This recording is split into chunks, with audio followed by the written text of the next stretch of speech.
সে বাক্কাকে এখন মক্কা করা হলো। মক্কার অর্থ হলো সর্বদা মানুষের অন্তরকে আকর্ষণ করে, মানুষের অন্তরকে বাইতুল্লাহ শরীফের সাথে লাগাইয়ে রাখে। এজন্য এটাকে মক্কা বলা হয়।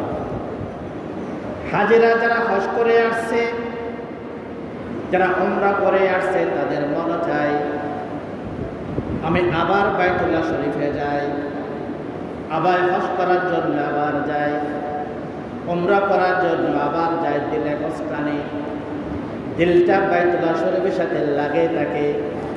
এজন্যই মক্কাকে মক্কা বলা হয়। মক্কাকে মক্কা বলা হয়। বাইতুল্লাহ শরীফ আল্লাহ তাআলা এমনভাবে নির্মাণ করলো যে সমস্ত মানুষের প্রাণ অন্তর বাইতুল্লাহ সাথে লাগে থাকে। বাইতুল্লাহ শরীফের মহব্বত, ভালোবাসা মানুষের অন্তর মধ্যে থেকে যায়। যে একবার দেখছে মনে হয় বারবার বাইতুল্লাহ শরীফ দেখি, যে একবার বাইতুল্লাহ শরীফ ধরছে মনে হয় বারবার বাইতুল্লাহ শরীফ ধরি, বারবার মনে হয়, বারবার মনে হয়। এজন্যই মক্কাকে মক্কা বলা হয়, বারবার মনে হয়। আল্লাহ তাআলা কোরআন শরীফের এক আয়াতের মধ্যে বলল ওয়াইদ জামনাল বাইতা মাসাবাতাল লিন্নাস। এটা এমন একটি ঘর, মাসাবা মানুষের দিলটা বাইতুল্লাহ শরীফ সাথে লাগেই থাকে। বাইতুল্লাহ শরীফ থেকে মানুষের অন্তর আলোক পায় না, এরকম একটা ঘর আল্লাহ তাআলা মক্কাতে নির্মাণ করলো। হাজিরা সেখানে যায় হজ করে। তার আরেকটি বৈশিষ্ট্য মুবারাকান, সে ঘরটা হলো বরকতওয়ালা। কিরকম বরকত? সে জায়গা মরুভূমি জায়গা, কোনো ফসল হয় না, কোনো খেতি হয় না, কিন্তু সব জায়গা থেকে, সব প্রান্ত থেকে সেখানে ফসলগুলো আসে। লক্ষ লক্ষ বছর, লক্ষ লক্ষ হাজিরা হজ করার জন্য যায় সেখানে, উমরা পালন করার জন্য সেখানে যায়। মানুষে ইতিকাফ থাকে। আজ পর্যন্ত কেউ বলে নাই মক্কাতে অভাব হয়েছে, ফল ফ্রুট নাই, এটা বরকত, এটা প্রকাশ্য বরকত। মানুষের সবাই দেখতেছে, এটা প্রকাশ্য বরকত। আর যে ফলগুলো পাওয়া যায় অন্যান্য দেশ থেকে পাওয়া ফল, ভেজাল মুক্ত ফল, ভালো ভালো ফল পাওয়া যায়। সেখানে রয়েছে জমজমের পানি। জমজমের পানি যদি আহার করি, পান করি, পেটের খিদে নিবারণ হয়ে যায়, পেটের খিদে লাগে না, রোগ থেকে মুক্তি পাওয়া যায়। এরকম পানি জমজমের পানি। এজন্যই আল্লাহ তাআলা এই ঘরকে বরকতওয়ালা বানাইয়েছিল। এই ঘরের মধ্যে যারা যায় হজ করে, আল্লাহ তাআলা তাদের জীবনের মধ্যেও বরকত দান করে, তাদের জীবনের মধ্যেও বরকত দান করে। আমরা যদি তালাশ করি দেখি যাদের হজ কবুল হয়েছে, বাড়িতে আসার পরে তারা কোনোদিন অভাবের মধ্যে নাই। যারা উমরা করে আসছে, উমরাটা আল্লাহ তাআলা কবুল করছে, আসার পরে বাড়ির মধ্যে কোনোদিন অভাবের মধ্যে নাই, কোনো হাজি অভাবের মধ্যে নাই, কোনো উমরা পালনকারী অভাবের মধ্যে নাই। কারণ আল্লাহ তাআলা সে ঘরের মধ্যে বরকত রাখছে। যারা সে ঘরের মধ্যে গেছে, আল্লাহ তাআলা তাদের জীবনের মধ্যে বরকত দান করে। এটা বরকত হলো একটি ঘর, এটা প্রকাশ্য মানুষে জানে এটা বরকতওয়ালা, এটা বরকতওয়ালা। আরেকটা বরকত আছে যেটা দেখা যায় না, সেটা কি? এখানে যদি 1 রাকাত নামাজ পড়া হয়, আল্লাহ তাআলা সওয়াব দান করবে, 1 লক্ষ নামাজের সওয়াব দান করবে। 1 লক্ষ নামাজের সওয়াব দান করবে। কত বড় ধান, কত বরকতওয়ালা। এজন্যই যারা আল্লাহর প্রেমিক, এই ঘরের বরকতের জন্য পাগল, আল্লাহর কাছে দোয়া করে, আল্লাহর কাছে দোয়া করে। মানুষ পাগল না, সমস্ত সৃষ্টি জগৎ সবাই পাগল। এই জন্য আল্লাহ বলতেছে পরে আয়াত, মুবারাকাও ওয়া হুদাল লিল আলামিন। এটা শুধু মানুষের জন্য নয়,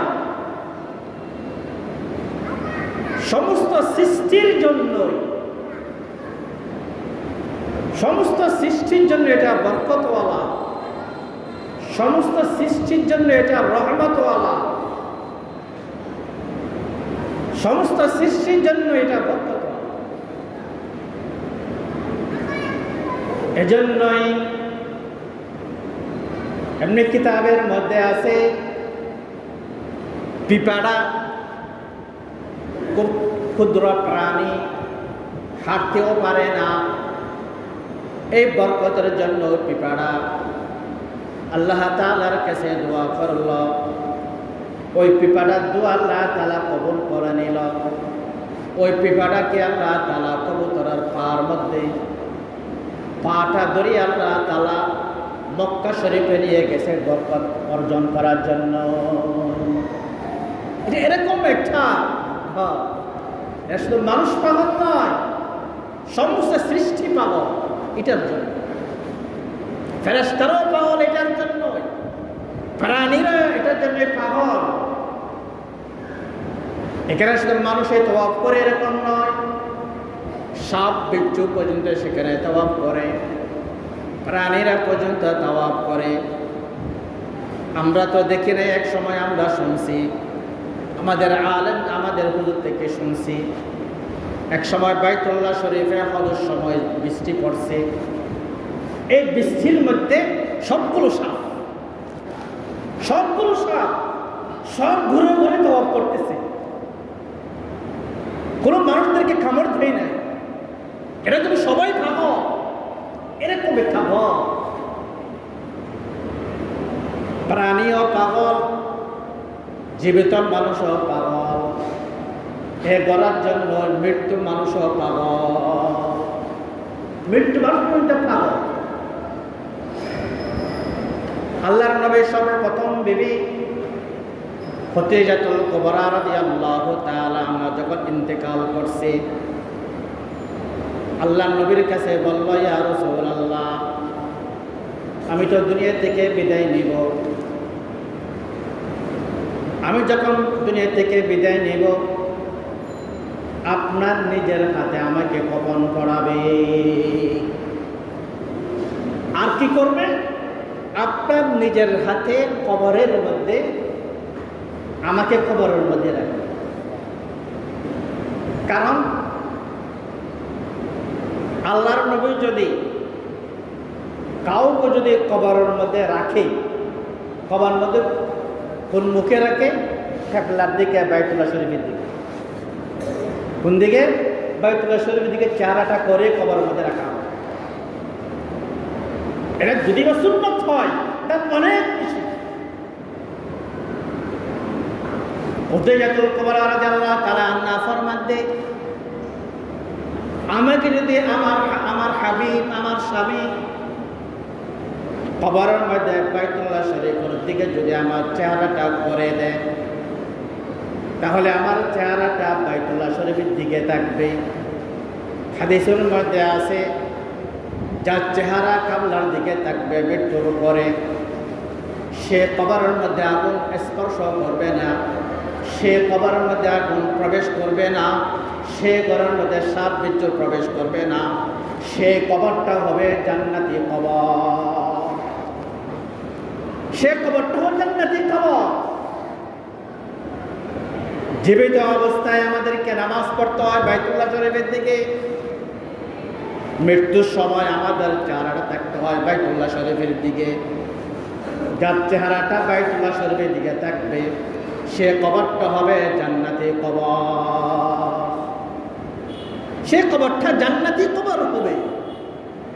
এজন্য আল্লাহ বলেছিল হুদাল লিল আলামিন, এটা শুধু জীবিত মানুষের জন্যই কেবলা নয়, মৃত্যু মানুষের জন্য এটা কেবলা। যার চেহারা মৃত্যুর পরে বাইতুল্লাহ শরীফের দিকে থাকবে, খানায়ে কাবা বাইতুল্লাহর দিকে থাকবে, ওই কবরটা জান্নাতি কবর হয়ে যাবে, জান্নাতি কবর হয়ে যাবে। এজন্যই উলামায়ে কেরাম বলেছিল মানুষ মৃত্যুবরণ করার পরে সপ্তাহ ওর আগে চেহারার একটু কাবলার দিকে করে দিবে, আর কবরের মধ্যে একজন আল্লাহওয়ালা, একজন আলেমের দ্বারা চেহারাটা কাবলার দিকে করে দিবে। ওই আলামের বরকতে আল্লাহ তাআলা ওই চেহারাটা কাবলার দিকে রাখবে, চেহারাটা কাবলার দিকে রাখবে। চেহারা যদি কাবলার দিকে থাকে তাহলে দুনিয়া আমার সফল, আখিরাত আমার সফল। এই কবরটা জান্নাতি কবর হয়ে যাবে, জান্নাতি কবর হয়ে যাবে। এজন্যই বহু মানুষ